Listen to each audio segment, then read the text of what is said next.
Vrihata. With va it is swara vrihata. Rapaha. Vishwagvi vrihata rapaha. Rigveda 8.67.21 Vishwagvi vrihata rapaha. Vishwang plus V. Vishwang kakagahana. Vishwang V. Vrihata rapaha. Vishwang Anchu Gati Kshepanayoho. Anchu Gati Kshepanayoho.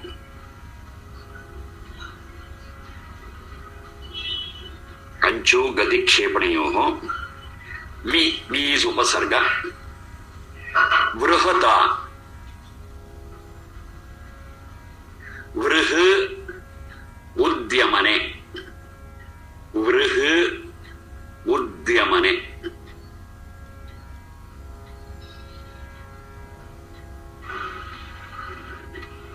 Rapaha iti Papa Nama. That's in that Nirukta Vedanga. Rapa iti Papa Nama.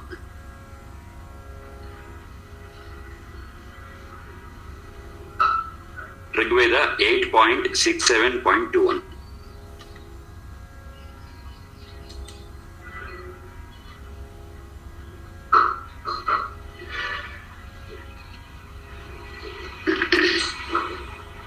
Vishwang Ancho Gati Kshepanayoho.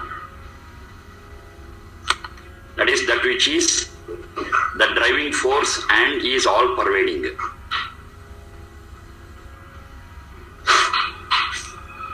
Driving force and all pervading. Vishwang. Of course, it refers to Sachidananda, the God. Rapaha. Rapaha iti Papa Nama, sin. V. Vrihata. Vrih Udyamane. Udyamane means to stand up and curb it. To stand up and control it. Udyamana. Udyamana means to stand up and control. Yamaniyamane. That's the root. So here, Vivrahata. Oh God, all sins, you control and curb it. Let there not be anything that is sinful. Okay, on the face of it, it is fine.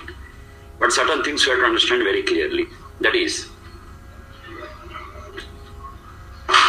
Rapaha, Papa, sin. How do you define this Rapaha? That's a very important thing. Because most of the time this Rapaha or Papa or sin or the right action has become subjective. When I say subjective, it means some person feels this is Papa, this is Punya. Another person feels that is Papa and this is Punya. So the definition of Papa and Punya most of the times it is subjective and it varies from person to person, situation to situation, place to place. Then again we are confused. What is right, what is wrong, what is sin, what is not sin. So we have to work out and find out some definition of the word Papa or Punya which is objective, which is not dependent on person's opinion. Rather than that, it becomes the same for all people at all places at all times. So this is an exercise that we have to do. Of course, the very word given and in the very word we will be able to find out. Say Papa. Papa means Patayati Atmanam iti Papa. Patayati Atmanam.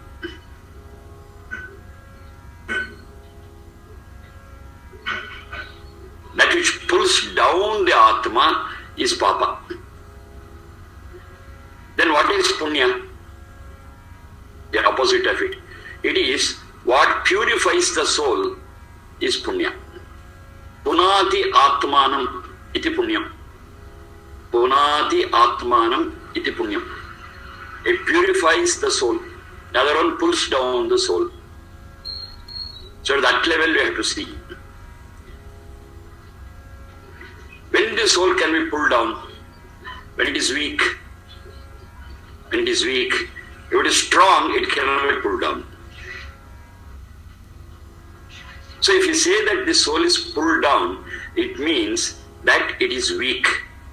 Whatever makes the soul weak, that is papa.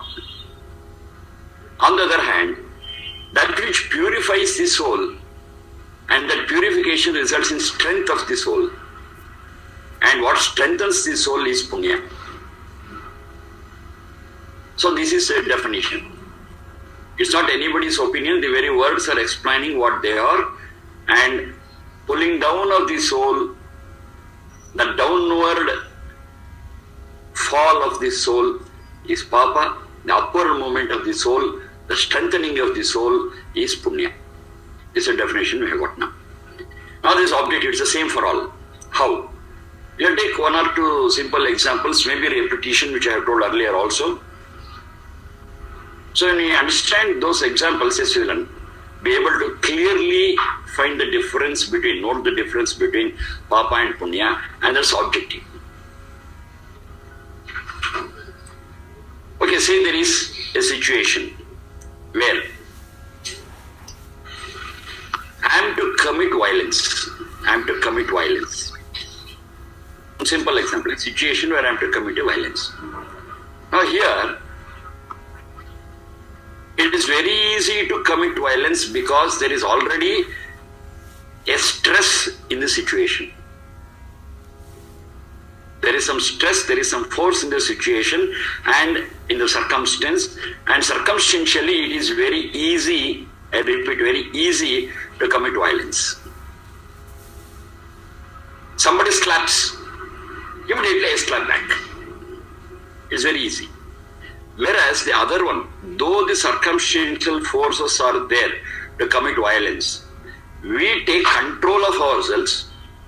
We will not be forced by the circumstance or the situation, but practice non-violence. Somebody has slapped, I take it. I never slap back. Instead, I understand what the situation is and try to enlighten the other person about their mistake. This requires a lot of patience. This requires a lot of strength. That's what exactly I'm trying to do. So non-violence gives strength to the soul. Non-violence purifies the soul because it gives strength, it is strength giving. Whereas just reacting automatically, animal-like, doesn't need any strength, doesn't need any control. Now between the two, which is tough, which is difficult? It's very clear. Non-violence is difficult. Violence is very easy. Because violence is brutal. Brutality is very easy. But humanity, human behavior, it requires little control, little patience, little understanding, so many things. All these additional things, what you get, they are all humane and they are all divine, and to do it, yes, we require a lot of strength, a lot of purity. If that purity in the soul and strength is not there, this can never be done. Reacting brutally, that's very simple. That's not an issue at all. Now what is easy doesn't give any strength. What is difficult, yes, it endorses some strength. So between violence and non-violence, violence is papa and non-violence is punya. Violence is rapaha, whereas non-violence is arapaha, opposite of it. You take any situation, say for example, there is something which lures us, which attracts us, which fascinates us.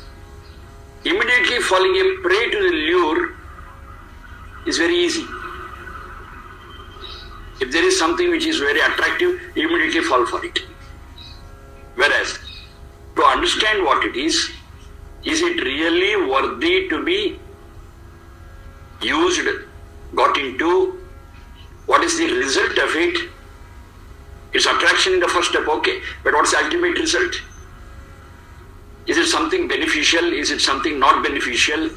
To think all those things and finally getting attracted, getting lured or not getting lured. Now this requires little control over our own selves, control over the soul, because it has to discuss, it has to understand, it has to evaluate within itself. Now this requires strength.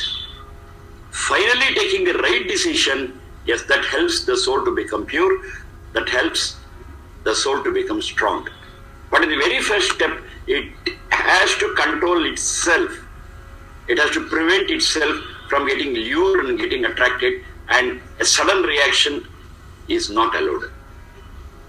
A sudden reaction is done, okay, it is possible, but it is very easy. No thought at all. I get attracted, I go behind it. I am lured, I just take it. I am hooked, I take the hook. Whereas in the second place, there is some thought process that has gone into, there is some control. Now all this needs little strength, and there is a strength of the soul. So falling a prey to an attraction, to a lure immediately is rapaha, is a weakness of the soul. Whereas having control over the situation, waiting and knowing about it, and the ultimate result, yes, that requires the strength, and that is punyam. So this is a way to understand between papa and punya, rapaha and arapaha. We can take many examples. Any situation like it. In every situation we have got two alternatives. One an immediate alternative, another one a well thought out reaction, well thought out response to it. Now, what is sudden is not aware of all the pros and cons of the situation, because suddenly we are reacting. Whereas in the second one, we think, we analyze, we match it with our experience, we study the pros and cons, and finally take a decision. Now between the two, the first one is very simple and easy, no effort at all. The second one, it needs effort, it needs some exercise, it needs some work. And when that work is done, when that exercise is done, yes, we become stronger. So sudden reactions compared to calculated reactions. Sudden reactions are a sign of weakness, calculated reaction is a sign of maturity. Now that maturity is what is called as arapaha, not a sin. An immature reaction is rapaha, is papa. Like this, we can analyze what is papa, what is not papa, what is sin, what is not sin. So here it's speaking of rapaha. Whatever sin is there, now what we have to do is, we are praying with Vishwang. Vishwang means that which is the driving force, Anchu Gati Kshepadeyo, which is pervading everywhere. So that which is pervading everywhere, that which is omnipresent and the driving force of the whole universe, that's nothing but Satchidananda. Oh Satchidananda, we have a prayer with you. What's that prayer? Rapaha, whatever sin is there, that vi urahata. Vi urahata. Vi is Vishesha Rupena. Vi is Vishesha Rupena. That's an upasarga, that's a prefix. Vi Vishesha Rupena. Vrahata. Vrah Udyamane. Udyamane means, I have told you, to stand up and control it. To stand up and see that it is under our control. See that it is managed properly. So we vrahata. Vishesha Ritya. So in a special way, please control all the sin that may take place. Now, the sin could be in thought, the sin could be in words, the sin could be in action. So you should be careful in all the three levels. And in all the three levels, this control over sin is very, very important. Otherwise, without knowing, suddenly there is an immature reaction. That immature reaction may commit sins. And the punishment for having committed the sin, we only have to take it, and there is no recourse. There is no concession. There is no excuse. That's the rule. That's a cosmic rule. Whatever sin we commit, we have to bear the fruits of it. Whether we like it or not, whether we want it or not, whether we know it or not. That is the dictum. That is a cosmic dictum. And we have already studied a few pieces of mantras which speak about it. Paktaram pakvaha punaravishati. Whatever karma we do, whatever work we do, it's all considered as preparing food, cooking something. Now whatever we cook, we alone have to eat, and it just follows us and will not leave us until we eat it. Paktaram pakvaha punaravishati. What is cooked will make us eat it. So that is the law. So that is the law. We cannot escape from this law. We cannot transgress this. So that is the case, it is better we prepare the food well, because ultimately it's I who has to eat it. Palatable or not palatable, tasty or not tasty, whatever it is. Whatever food I prepare, I have to eat. Therefore, let me prepare the food in a tasty way, in a good way. That's what it is telling. So, please see that whatever papa is there, whatever sin is there, whatever rapaha is there, at the level of thought, words and actions, let they be controlled, let they be demolished in a special way. So this is a prayer, fine. But just by praying will it happen? This is also a bad discussing again and again. Mere prayer will not give any result. Mere prayer will not give any result. Prayer should get translated into determination, and determination should get translated into action. Only then the prayer is complete. If you don't determine, if you don't put it into practice, just pray, it is no prayer and it doesn't give any result. The prayer should be converted, translated into determination to action. So, the responsibility of determination, the responsibility of putting it to action, the onus is completely on us.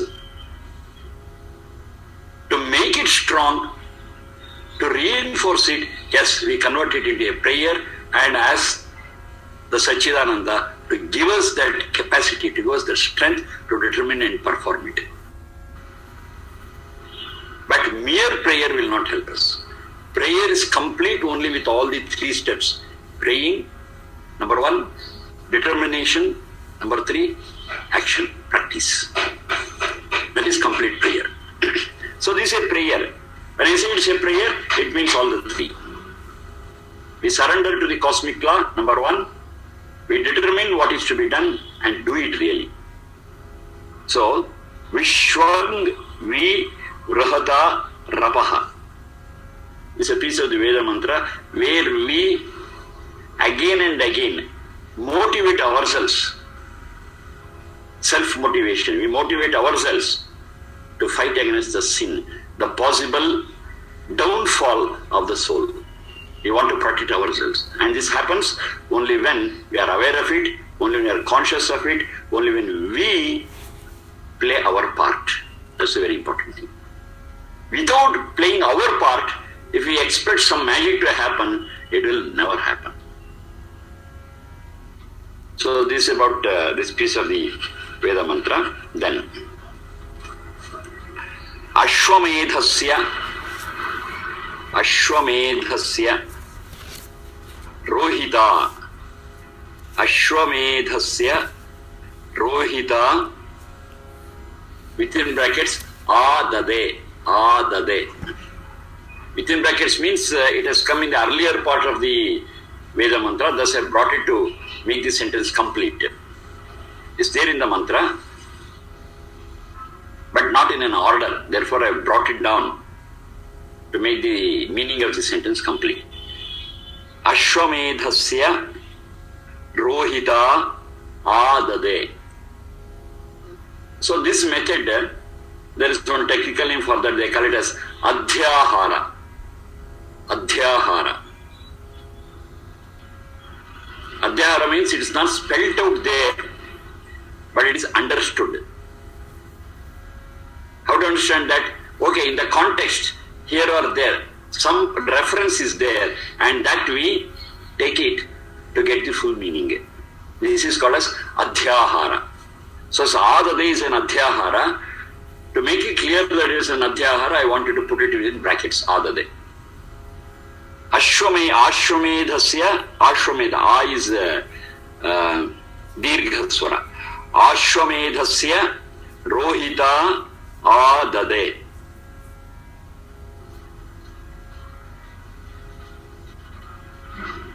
Now when you listen to the word Ashwamedha or Ashwamedha,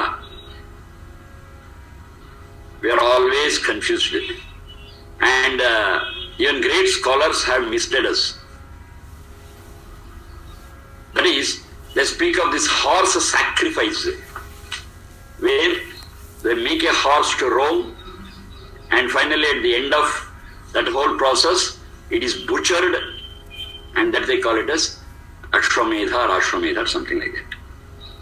That's a very big problem. I have been telling time and again that nowhere in the Vedas violence is sanctioned, violence is approved. It always speaks of love, it always speaks of Maitri, it always speaks of coexistence. It's a very, very important. That's the essence of the whole Veda mantras. All the Vedas put together, if I want to say it in one word what it is coexistence. It is Maitri Bhavana. Never have grudge against any other living being. Every living being has got an equal right as I have the right to live.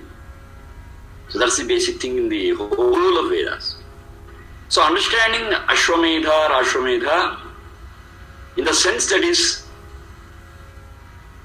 most of the time publicized. That is killing of the horse, sacrificing the horse, and horse sacrifice is called as Ashwamedha or Ashwamedha. That is a problem. I have to tackle it, keeping in mind the core concept of the Vedas. Then it will be very clear. So this Ashwamedha, Ashwa, okay. It has got several or one or two special meanings. Ashwa is, okay, in the colloquial language it is a horse. Ashwa is a horse. But the word Ashwa, the root if you take it, it says Ashabhakshane. Ashabhakshane. Ashu means quick, smart, fast. Ashu. So that which can grasp fast, that is Ashu. Ashwa, that which grasps, that which eats. Then why horse is called Ashwa? It's a very simple explanation they have given. That is, the horse eats the road. What is eating the road? It's nothing but traveling. It travels, and as it travels, as it trots, it eats the road. That is, it eats the distance. Therefore, Ashwa is a horse. That is, Ashabhakshana, that which eats. Ashnati adhvanam iti ashwaha. That's the definition they give for that. Ashnati adhvanam. Adhvanam is the path. That which eats the path, that which eats the road, that which eats the marga, that is called as a horse. So eating of the road doesn't mean physical eating, it is a figure of speech. It is eating the path means that which travels in that path. And the distance between where we are to the goal, it goes on diminishing step by step. So that is called as eating the road. And that which eats the road is then Ashwa.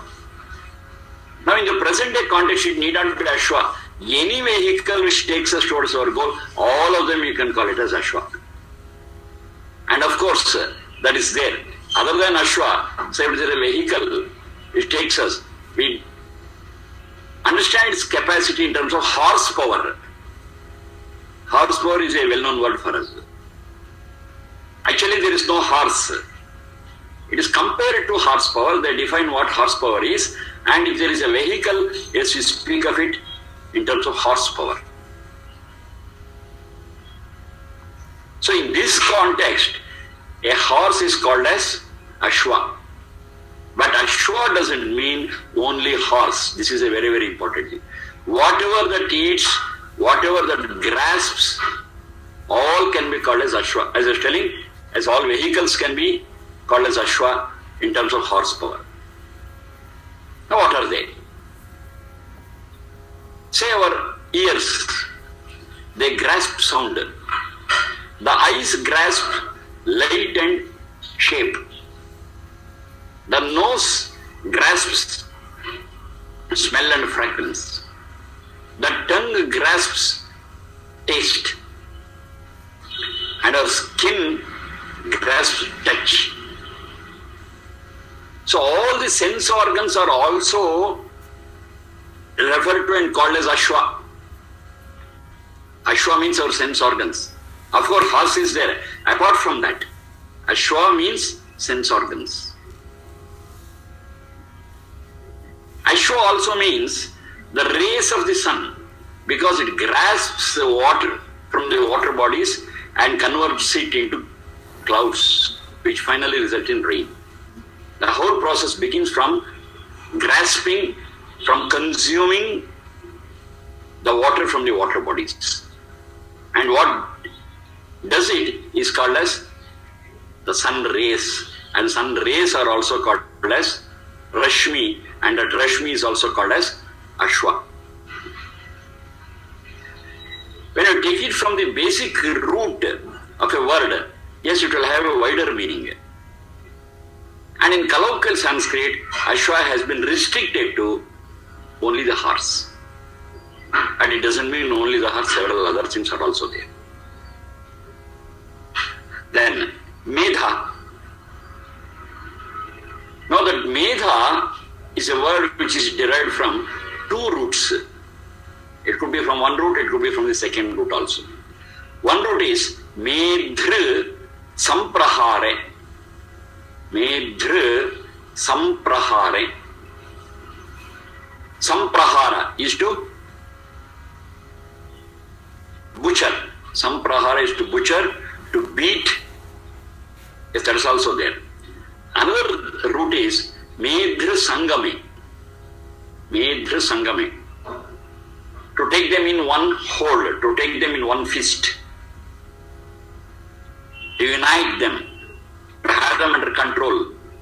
That's also the meaning of the word Medhra Sangame. Now, keeping in mind the basic concept of the whole Veda, that is non-violence, Maitri Bhavana, coexistence. We have to understand Ashwa as the sense organs and Medha as control over them. Medhra Sangame. We are not supposed to take for Ashwa horse and Medha to kill it. That meaning also is there, but that is not to be taken because it is against the very, very fundamental concept of the Vedas. You cannot take it. One more thing. They speak of Ashwamedha Yajna, Ashwamedha Yaga, so many things. Yajna or Yaga is also called as Adhwara. That's another name for Yajna or Yaga. Adhwara. Dhwara iti violence.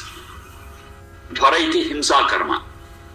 Tat pratishedha adhwaram. So what is non-violent is called as Yajna, is called as Adhwara.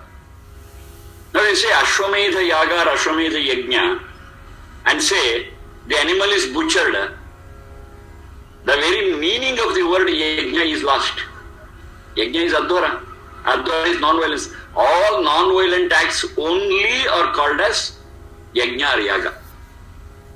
So in any yajna or in any yaga, there is no place for violence. There is no place for animal sacrifice. Because it is a non-violent act. That's the very name for yajna, adhvara. So the very name prohibits violence. Performance of animal sacrifice in yajna or yaga is ridiculous, which can never be accepted. This we have to understand very clearly.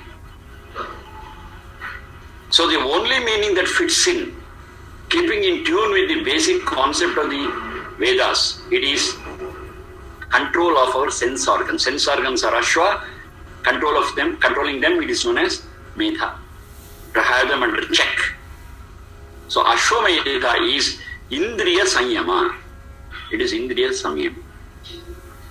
It is not animal sacrifice. Ashu medha is also, it says, ashu grahane.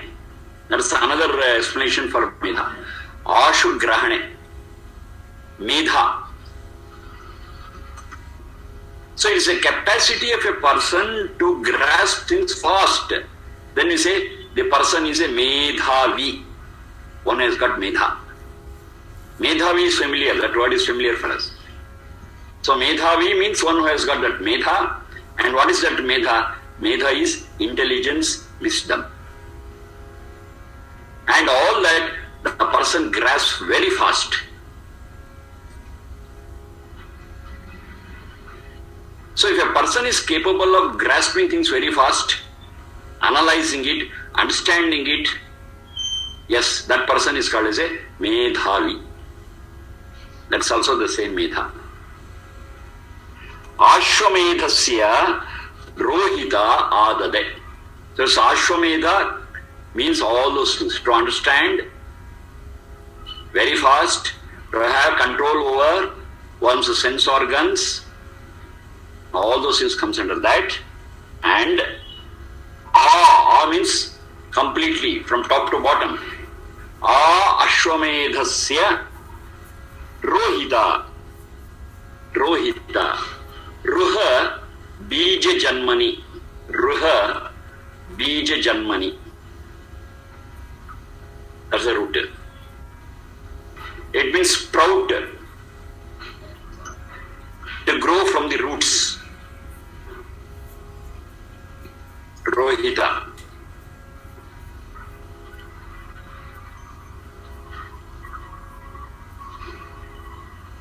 Adade. Adade means I shall have. So finally, the meaning of this piece of the Veda mantra, it comes down to, precipitates to Ashwamedhasya rohita adade. That is, I shall get that capacity,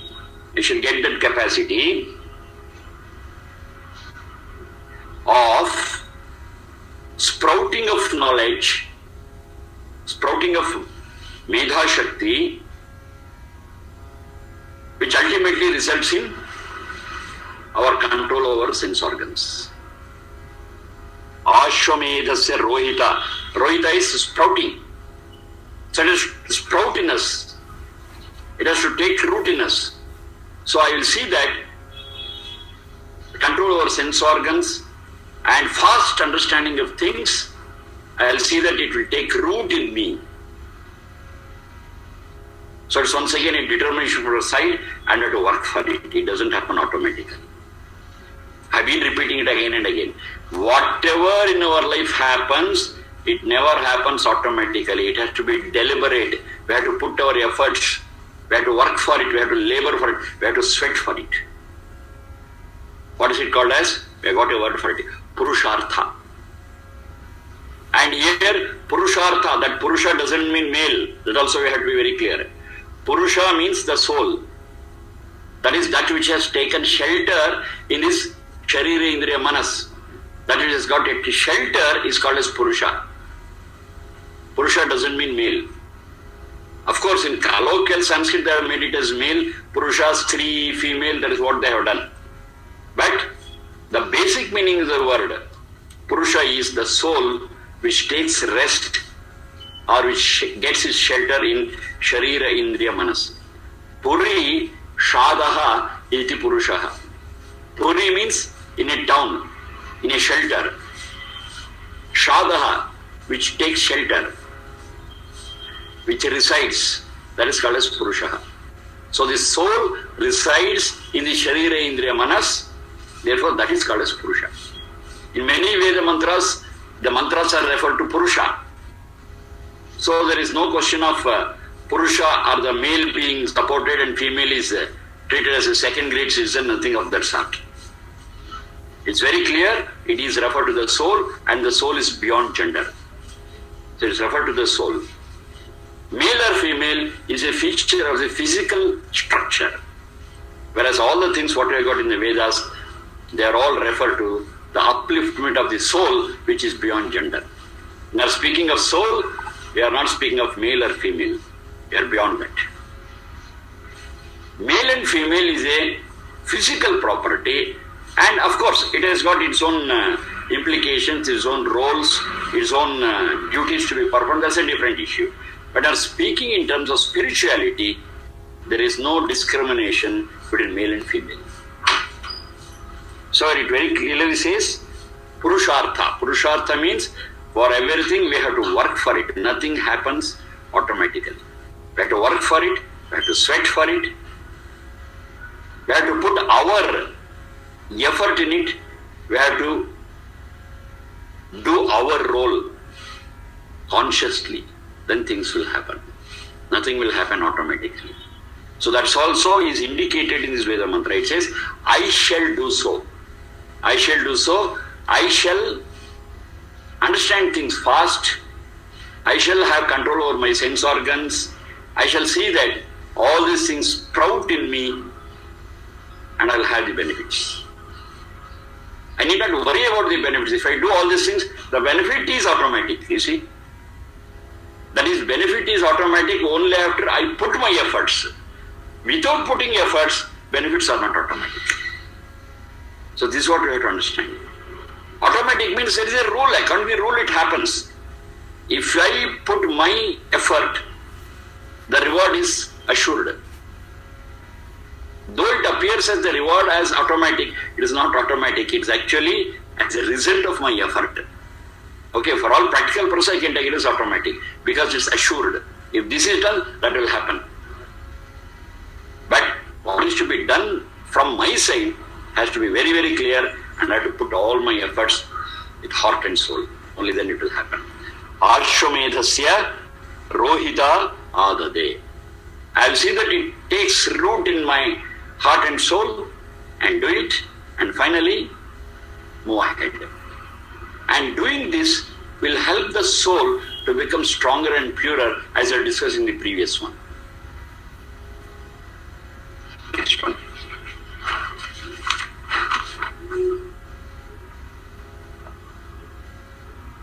Sharmaji. Yes, please. Where does this mantra come? Which one? Ashwamedhasya rohita adade. That is Rigveda 8.68.15. 8.68.15. Next one. Indrastva. Indrastva. Indrastva. Dhupayatu. Indrastva. Dhupayatu. Varunastva. Varunastva. Dhupayatu. Vishnustva. Vishnustva. Dhupayatu. Indrastva dhupayatu, Varunastva dhupayatu, Vishnustva dhupayatu. Yajurveda 11.60. Yajurveda 11.60. Indrastva, Indraha tva, dhupayatu. Varunastva, Varunaha tva, dhupayatu. Vishnustva, Vishnuhu tva, dhupayatu. That is the breaking of the sandhi. Indraha tva dhupayatu, Varunaha tva dhupayatu, Vishnuhu tva dhupayatu. Dha is Mahaprana, dhupayatu. Yajurveda 11.60. So we shall discuss about it in the next session.